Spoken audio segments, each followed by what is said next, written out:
The Nobel Prize-winning economist Paul Krugman once said, quote, "Productivity isn't everything, but in the long run, it's almost everything."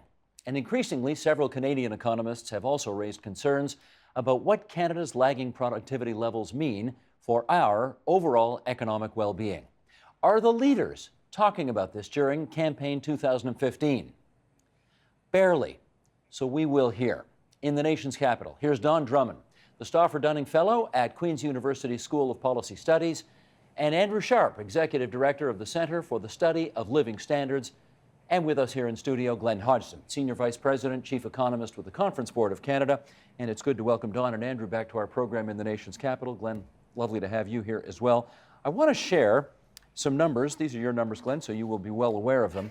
If Canada's labor productivity had matched that of the United States between the years 1988 and 2008, how would our lives be different?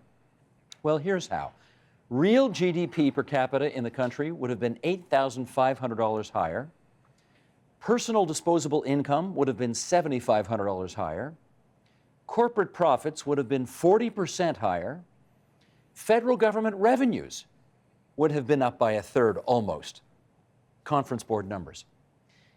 Glenn, starting with you. June past, you wrote a piece in which you predicted Canada's lagging productivity would not become an issue during the federal election campaign.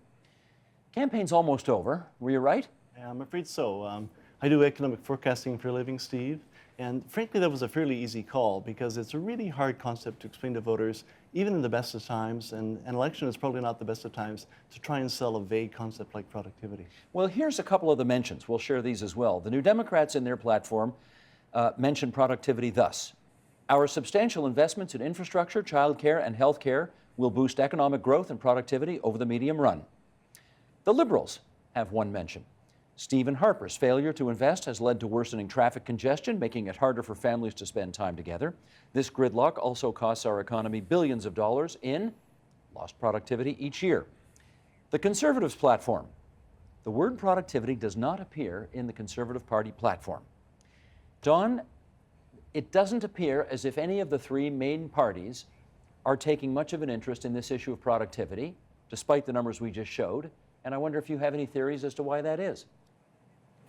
Yeah, sure. There's two obvious reasons. The first one is, and I'd go even further than what Glenn said about it being difficult to explain. The general public has absolutely the wrong idea what productivity is. Many focus groups and surveys have been done, and the majority view of productivity means that work harder for less pay. So in other words, exactly the opposite of what it's supposed to mean. So I guess you could debate whether you should take that on and try to correct the public opinion, but governments tend to just abandon it. And secondly, it's not all that obvious what levers to pull to improve it. And a lot of the things that 30 years ago, 20 years ago, that people, including all three of us, said government should do to increase productivity have been done in some form, and the productivity growth rate didn't go up. So the moment you start getting into a debate in an election period or otherwise, you're going to do a long conversation, which is very difficult to convey to people. So they tend to steer away from it. I can actually tell you there's a global edit function in government documents. The word has not appeared in any Canadian federal government document for many years. I don't know if just everybody has the discipline to never write it. I suspect they just have a software function that searches for it and takes it out. Huh. Andrew Sharp, let's just follow up on what Don said there. When people come to you and say, "Oh, I know what productivity is. It means you want me to work more and get paid less," what do you say to them? Well, I'm saying that's a misleading concept of productivity. Also, of course, people think there's job loss. If we work harder, actually, there'll be no jobs left in that sector, and there actually is some truth on that at a particular sector level. But overall, productivity doesn't, at the total economy level, does not lead to job loss. In fact, it guarantees jobs through increased cost competitiveness. But productivity is a tricky concept, even for economists. And there's different concepts of productivity in the business community and in the economics community. The economists, when they talk about productivity, they're talking about over time growth in real output per worker. Business people, when they're talking about productivity, they're talking about current dollar value added or output per worker. And they're not the same concept at all. So that often there's a disconnect between the debates in the business community and among economists on the productivity issue. So, Glenn, when you say it, what do you mean when you talk about productivity? I try and make it really simple. I talk about working smarter rather than working harder. I use a really simple definition: value per hour worked. So labor productivity focus there. We could get much more complicated than that. But when I talk to business and policy audiences, I'm really trying to drill it down to the core concepts: working smarter, getting more value for every hour of work. But it's tough. As the guy said, it's a really tough sell. The numbers that we mentioned off the top there are, I guess they go back to 2000 and, what did I say there, 8. Yeah. So we're a little bit down the road from then. Have things changed at all since then? Well, arguably, they've actually gotten worse. Our productivity growth rates as a country over the last 4 or 5 years have been pathetic. The American rates are also not very good, but they're a little bit better than ours. I have a slide that I show where over the last, say, 15 years, U.S. productivity growth rates are a percentage point faster than in Canada. So if anything, and frankly, Andrew did some of the analysis for us going back a decade or so, things have actually gotten a bit worse in the last 4 or 5 years. If we went back, we would have even higher numbers than you were quoting. Don, you referred to something called the productivity paradox. Tell us what is so paradoxical about the productivity paradox. Well, I did this exercise, I guess it was about 10 years ago, and I looked back at everything every economist in Canada had ever advised on productivity. And despite the joke economists can never agree on anything, we'll see at the end of this program how the three of us fare, there was actually an incredibly tight view of what should be done to enhance productivity. And starting off with the mid-1980s, it was basically attacking the general macroeconomic, people call them framework policies. And there was a lot of reason to believe that was a culprit. We had high, uneven inflation. We had huge public debt. We had really high tax rates on capital. We had interprovincial trade barriers. We had high tariffs from other countries. It just looked like a terrible recipe for policy for attracting productivity. And guess what happened? Governments, federally and provincially, attacked almost all of that. They didn't do the entire agenda. We still got interprovincial trade barriers. We still got a corporate tax regime that favors companies staying small, but we did an awful lot of that agenda. And meanwhile, not only did the productivity growth rate in Canada slow relative to our historical record, but it slowed relative to other countries. And it's not just relative to the U.S. When the OECD started as the 24 wealthy countries in the world in 1960, Canada had the third highest level of productivity. It's now 17th out of those original 24. That's the paradox. How can you do what the economist said was the right thing, and not only did it not get better in some sense, in a relative sense, it got worse. A quick follow-up, Don. How did we go from 3rd to 17th? What's the biggest thing we got wrong? See, that's the problem, and that's why it wouldn't make a great thing for an election stump. What did we get wrong? Well, we didn't quite complete off the agenda that people did, but if you do 70% of something and you didn't get the desired result, it'd be pretty naive to think the rest of it. I think the missing ingredient, there's something not quite right in the firm level behavior, and policy has some aspects of it, but it's not just policy. So if we look, for example, just a month ago, the Organization of Economic Cooperation has always led the research on productivity, and they've got their finger on certain things they think of lead to this low productivity. And look at one of the aspects where Canada does absolutely terribly is we have very little connection in the global value chains. So we sell a lot of finished products to other countries. We buy a lot of finished products, but we don't exchange back and forth parts. So we're not tapping into the managerial expertise, the technological advances of globally competitive countries in the rest of the world. Is that a problem with policy? Should a new prime minister be attacking that? Yeah, you could sort of work your way into it, but that's a business behavior. Canadian businesses hopelessly underinvest in machinery equipment. That's how you get the latest technology. But we've got competitive corporate tax rates. You got to ask yourself, why don't they do that? And so already, I was in an election campaign. I spent 5 minutes talking about some pretty esoteric topics. It doesn't carry over too well. Well, that's what we do here, Don. We go esoteric here and we go deep on it. Andrew, let me bring you in and introduce another term here, and that is BIRD. Not the thing that flies in the sky, but this is BERD, Business, Enterprise, Research and Development. How does that fit into the productivity puzzle? Quite closely. There's three types of sectors that perform R&D: government, higher education, and business. We do quite well on higher education. Government R&D has been declining because there's less government support for that area. BIRD, which is largely funded by business, has been basically a disaster. Currently, the numbers came out for 2015 very recently, and we're at about 0.8% of GDP is devoted to bird. We were at 1.3% as recent as 2002.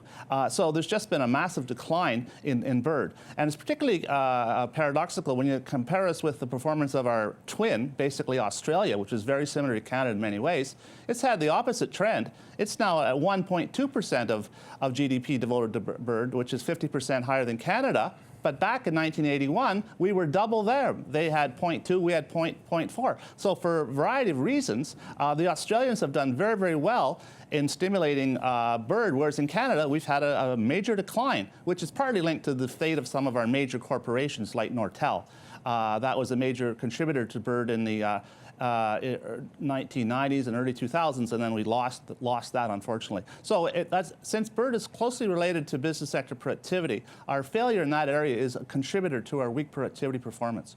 You took a look at this, Glenn. Bird, you rated it, you gave us a D. Why are we so low in this? If we had an easy answer, we would have done it already, Steve. There is no silver bullet. I think increasingly our research is pointing to the culture within corporate boardrooms, corporate senior management teams, their willingness to take chances.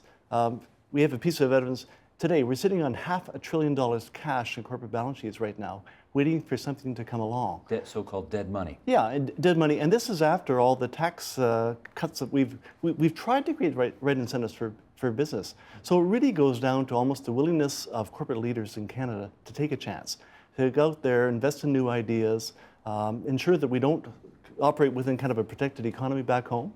We have to change the culture within corporations. Change the culture from what to what? Well, really to a more innovative, risk-taking culture, one that appreciates the value of investing in new ideas, new products, getting out there, as Don said, building into global value chains, finding ways to become a supplier, not just to the Americans, but to everybody around the world. You just, gentlemen, saw Jim Balsillie on this program talking about the fact that nobody in a position of authority in this country seems to be prepared to listen to his arguments about the need for rules, the need for it not to be the Wild West, the need for this country to start paying more attention to the needs of an innovation economy versus the hewers of wood and drawers of water and so on.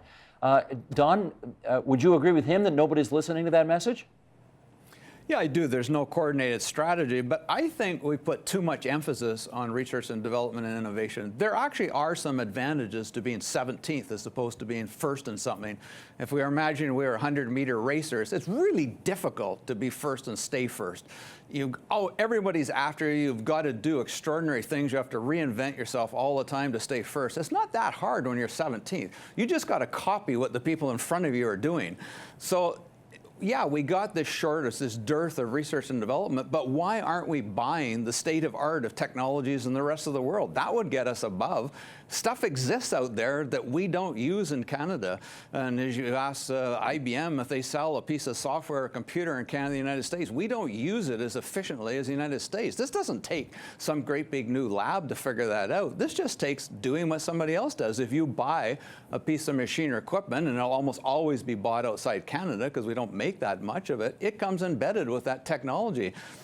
Yeah, it'd be great if we did the innovation, but we actually could do a lot better in productivity just by adopting what exists already around the rest of the world, but we don't do that very much. Okay. That's part of the paradox as well. Glenn, I got to follow up on this because it is not often I've heard somebody argue anywhere that it's better to be 17th than first. I mean, theoretically, if you're first, you're going to be a lot richer than the guy who's 17th, right? If you came up with the innovation first, if you put it out to market first? You can be, but I accept the logic of Don's argument. Being first and staying first is really hard work. A country like Singapore, for example, has had very strong productivity growth rates for a long time now, but it's hard work. The argument that Don's making, and I buy it, is that you can do easy things, frankly, to boost productivity. You can just buy off the shelf products, ideas, new technology others have developed as a way to boost your productivity today. Now, I would like to be more ambitious than that. I really don't like finishing 17th. I like our ambition in hockey, where we want to be number one, but maybe you don't have to be number one on everything, but you can change your culture inside the organization and get off the cash and find a way to boost even your profitability. If you change the language to business language, investing today can boost your profitability tomorrow. I, Andrew, don't want to seem inhospitable, but are you guys part of the problem if you're saying that it's okay to be 17th instead of first? Okay, well, first off, I certainly recognize Don's point, and I agree with him. Diffusion of best practice techniques is a key for productivity advance. But I want to put a caveat in here. First off, the firms that do R&D are often more effective in adopting best practice techniques from elsewhere. So I think we want to have more firms in Canada engage in R&D. Second, there's two types of R&D. There's process R&D and there's product R&D. Now, product R&D is really important because if you can produce a new product through R&D and sell that throughout the world, you're going to create massive employment opportunities and sales, and that's really important that we do that. You won't do that the same by just the adoption of best practice techniques. So I think innovation, you really need a two-pronged approach. Definitely diffusion of best practice techniques, but also a focus on developing new products and processes through R&D.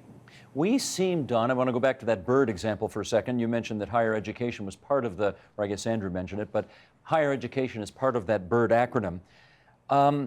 I wonder whether you think, and you're ensconced at Queen's University now, whether Canadians are as educated as we need to be in order to be, you'll forgive me for saying it, if not number 1, then at least not number 17 in the world. So first, I can't accept your interpretation of what I said about 17th. I didn't say it's okay to be 17th. Okay. All I said is it's a lot easier to improve when you're 17th than when you're number 1. Okay. Because when you're 17th, you can get better by adopting what other people do. When you're number 1, what's there to adopt? you're number 1. That was my point on that. Well, first of all, in terms of bird, before we get to the level of education, we have double the proportion of our overall research and development is done in universities relative to OECD countries. So the universities contribute a lot here. And that's a good thing, but it's the second best because obviously if the research is done in a university, it's immediately one step further away from the marketplace was done as business. I'd rather have the universities fill in the gap that businesses leave than have the gap stand alone, but that's not the ideal situation. How many times have we heard of Canadian politicians, others say we have the highest level of educated people within the OECD? That's true, although if you look at universities alone, and I'm not for a moment denigrating the importance of colleges, but other countries don't tend to have the college sector we do. We're about in the middle of the OECD pact in terms of university-based education. We can always do better. If you look at the results for the tests of grade 3 of students, if you look at the 15-year-olds, we do well. We do better than the United States, but we're not the best. We tend to be 5th to 7th, depending on what year and what level we're being tested, so we could do better. I think we've got quite a bit of a mismatch. We have a fairly significant people who are working in fields they didn't study. We have a fair number of people who are working in areas that they think they're not being able to exploit the skills they have. On the other hand, we got a business sector that says it can't find the recruits with a skill set they want, which increasingly is not the general, I can't find an economist, I can't find an engineer. They tend to find that they can't find recruits that have the communication skills they work in, problem solving, critical thinking. So I think we've had a phenomenal outburst in the quantity of education, particularly at the post-secondary education level. We need to look more at the quality of it and make sure that what is being generated in terms of skill capacity and post-secondary education is matching up with the labor force. I think some pieces are coming together, but a lot more work needs to be done in Canada. But then you come back to your first point, who's looking after that? Well, I'm sorry, nobody. We don't have any national authority, anybody working, guiding directions in this area. Well, that leads me nicely to where I want to go next, which is, and Andrew, I think you did some comparisons between what's going on in Canada and in Australia, the country that came up a little earlier in our discussion. And I've read that Australia has a productivity commission. I guess we don't. Do we need one? Absolutely. The Economic Council of Canada used to do a lot of work in the area of productivity. It was disbanded back in 1992. So there's no federal body that really looks at the productivity issue in detail. So I think it would help a lot if we had a productivity commission. And what would it do? Well, it would do studies on industry productivity, identify best practices, benchmark Canadian performance vis-a-vis other countries, be an advocate for productivity policy in general. So that it would, in terms of also, for example, foster competition because competitive intensity is a key determinant of productivity. So there'd be a large number of different roles that such a commission could do. Do Australians, Andrew, do these things, and is that why they are therefore more productive than us? Well, there's many factors that affect productivity, and policy certainly is important, but there's also relative prices, intensity of demand, many, many factors. So it's hard to say that Australia's superior productivity performance to Canada is due to the Productivity Commission. And I think it's played a minor role because it did focus on the importance of competition, and that is important for productivity. But it plays an educational role, and I think it's hard to quantify the importance of that, but it certainly is important. Okay, Glenn, let's move to you then. If we need to steal ideas from other countries that are better at this than we are, what are the countries and what are the ideas that we ought to be stealing? Well, I would start in Northern Europe and look to the emerging markets that are really experiencing high growth rates. So an emerging market like Singapore, which is a city-state, very small, but they've done a tremendous job of transforming their entire economy over generations now. And then in Europe, you tend to Can I look just stop you there for a second? Yeah. They may not have the civil rights that we have in this country. No, they don't. And you know, there are issues about governance and sort of inclusiveness within a country like Singapore. But they've really founded their economic growth on transformation, constantly thinking about how to do things better, service-based economy as well. But my point, I mean, I guess the question I'm putting to you is, you know, can you do that in a country where you don't have to fuss about things like civil rights as much as they obviously don't in Singapore, where we do here? You know, I tell them when you can't do it if you're not exercising leadership, either ID leadership or political leadership, which we don't have right now. So ideally, we would like to have both, obviously. We want to still have an open, pluralistic society in Canada, but also look for the best ideas around the world. And then in all of our scorecards, because we do lots of report cards in Canada's performance, we always end up looking at Northern Europe, at the Swedes, at the Danes, at the Finns, at the Germans as well. They tend to be leaders in almost everything, in education, performance of the economy, also in productivity and transformation, how to do things differently. They're not nearly as multicultural as we are. Is that a factor? It may be a factor, but and Canada's a bit of a shining light when it comes to inclusiveness, bringing in other cultures to our country. But you know, they'll score us over and over and over again, and have for 2 generations now. Do you know why? Probably their willingness to really accept ideas. The fact that they're on the fringes of Europe, the fact that in order to compete in the world, they've got to find a way for their firms to be able to sell stuff to the Germans, the Brits, and ultimately the Americans. Whereas we've relied upon sort of a fairly large domestic market, but also the U.S. market. And having the free trade agreement was kind of our easy access point to the U.S., where we got really kind of lazy. Let's play some tape here. This is, or I guess in the old days I would have said play some tape. Now let us roll something digital.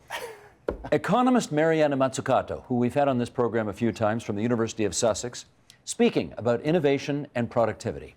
Roll it, please.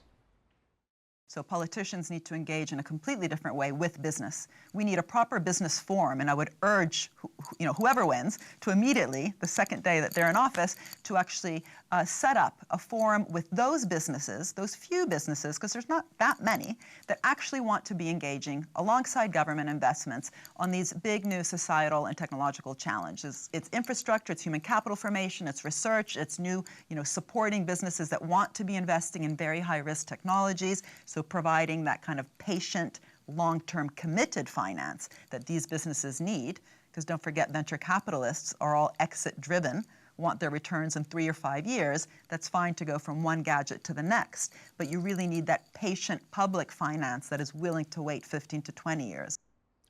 Professor Mazzucato from the University of Sussex, obviously on a visit to the University of Waterloo, from where she spoke to us.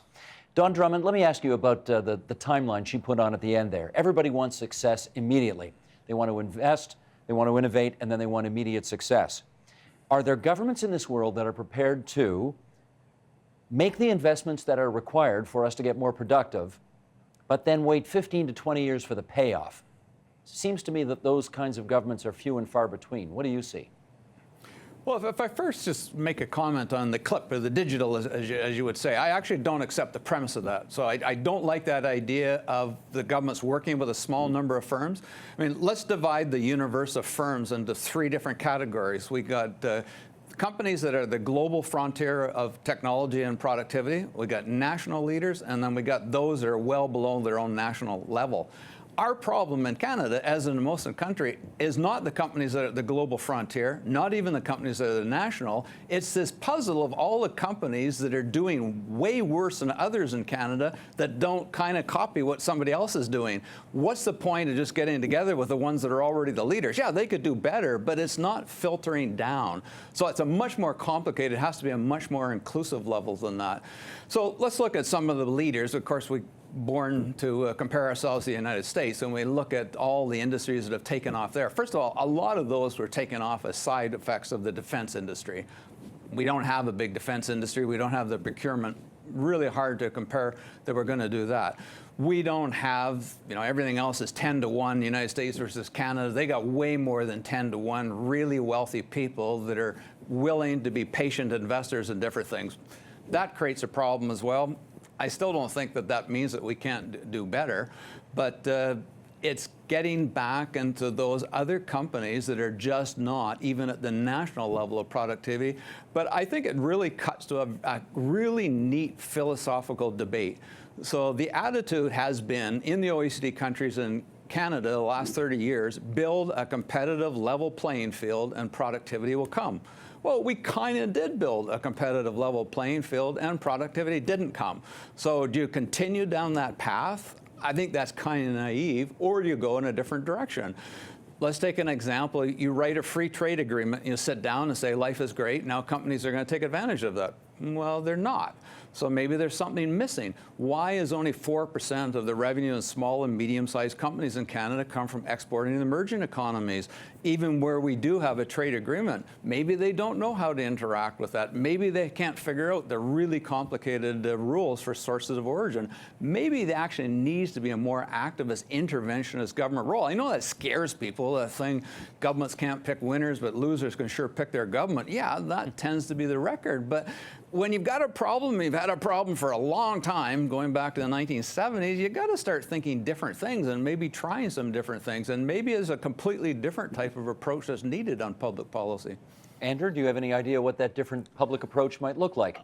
Well, okay, I guess I concur with Don. I think government can do more. For example, let's take the key role of the diffusion of new technologies. The IRAP program run by the federal government helps small businesses choose the most appropriate technologies and provides financing for that. Well, we could expand that because the evaluations showed that program is well liked by business and actually is quite effective. So I think government, and I concur with Don about a more active role for government. But of course, the caveat is it's not as if government can turn our productivity performance around. It can help on the margins, but ultimately, our business sector productivity performance is determined by the behavior and the decisions of Canadian businesses. They're the ones that have to have the need to improve productivity and to do it. So I think there's, it's not as if government is a panacea for a productivity problem at all. Okay. We're down to our last few minutes here, and let me throw one more issue on the table here. Glenn, to you first on this. The demographic argument. We are an aging society. We are trending towards a smaller workforce as the boomers start to retire eventually. I wonder if you have any thoughts about how that will affect productivity going forward. Well, I mean, we're clearly going to have to upskill the workforce that we have if we're going to keep raising productivity. I mean, there's no magic solution to demographics.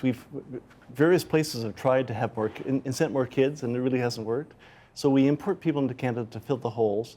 But really, it's about skills, about ensuring that the people who are working are able to use the most advanced technology available to try and become more profitable, more effective in their workplace. Is it necessarily so, though, that as the workforce ages and gets smaller, it will, on the face of it, become less productive? Well, the workforce is not necessarily going to get smaller. I mean, the growth rate is going to slow quite appreciably.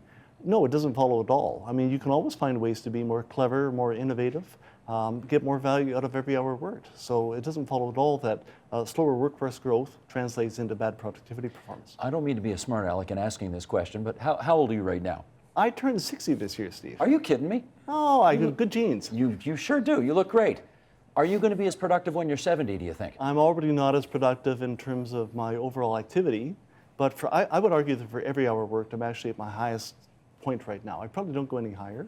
But maybe we'll come back and have the chat in 3 to 5 years and see how each of us are doing. And see how we're doing. Okay, but that, I think in your humorous way, you've kind of confirmed what I was suggesting, which is if you're at the top of your game right now, if we have this conversation in 5 years, you, Glenn Hodgson, will be, if you're still at the conference board, you will be less productive. Well, I would argue that I may be more productive for every hour worked. The question is how many hours am I going to give up to the workforce? I may be twice as productive today as I was when I was 50.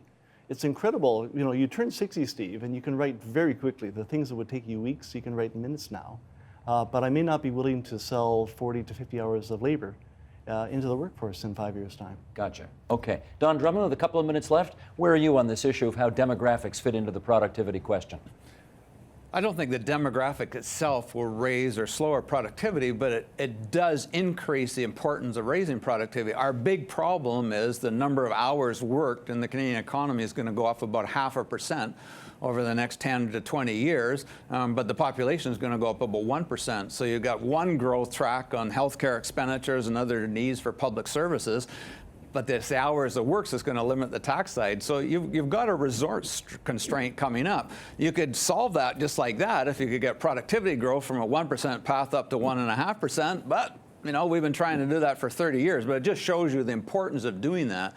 Otherwise, there's going to be a demographic squeeze on the incomes and the public services Canadians going to enjoy. Andrew, let me give you the last minute to weigh in on this. Okay, on this issue, well, again, I feel quite strongly that there's not going to be a negative effect of the aging of the population on productivity. Now, it's true that the percentage of workers in the, say, 50-plus category is going to increase over time.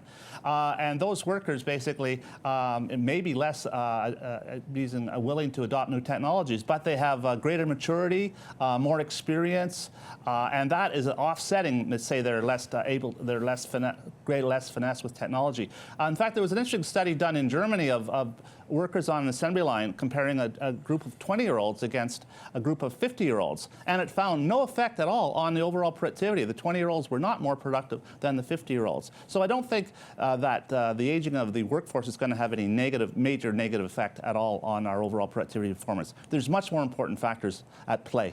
As a guy in his 50s, I am delighted to hear that. Can I thank the three of you for coming on TVO tonight? Don Drummond from the School of Policy Studies at Queen's University, Andrew Sharp, the Executive Director of the Centre for the Study of Living Standards, and Glenn Hodgson, Senior VP, Chief Economist, Conference Board of Canada.